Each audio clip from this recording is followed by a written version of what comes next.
Hi, Julie Stern here, and this video is designed to give a quick connection or alignment to the PYP unit planner for learning that transfers. So I have here on my screen just the basic PYP unit planner, and the way that my team and I like to think about this is, of course, you've got your transdisciplinary theme and your central idea. We look for concepts within the transdisciplinary theme and the central idea. And so over here in the what do we want to learn, we just make sure that within the related concepts, there's some what we would call our anchor concepts. And so we hyperlinked here in this document our unit planning tips, just sort of overall our unit planning tips, no matter if you use International Baccalaureate or Primary Years program or not. These are some general tips. And over here in this summative assessment, we want to make sure that it's a novel context or situation, that students are transferring their learning, their conceptual understanding to a new situation. And we've hyperlinked our transferable success criteria here, because really we're trying to, for us, the emphasis is on training our young people to be able to use their prior learning when they encounter a new situation. So we want to be using this success criteria throughout the unit.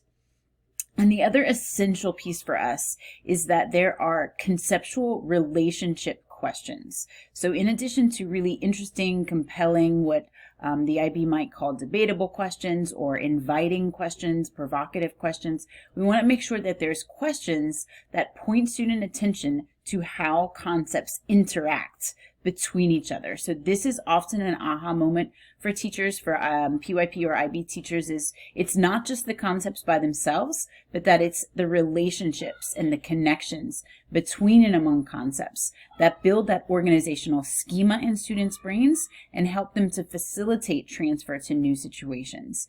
So down here in the how we might best learn section is where we might put something like, okay, what's our acquire? How are students going? What instructional activities are we going to use to have students acquire understanding of individual concepts? Then maybe here we put the specific conceptual relationship question that we're exploring.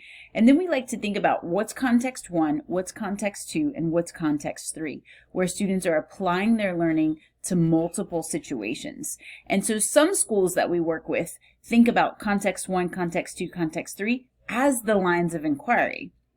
So sometimes they'll put those up here as like the different lines of inquiry, or sometimes they'll put them down here. But really the essential pieces are, what are the concepts? Where are we pulling out the key concepts and the related concepts?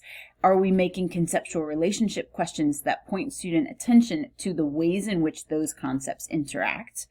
Are we ensuring that our summative assessment has students transferring their learning to a novel or new situation that the students have not seen before, and that we're using the transferable success criteria for students to self-monitor and for students to give each other peer feedback?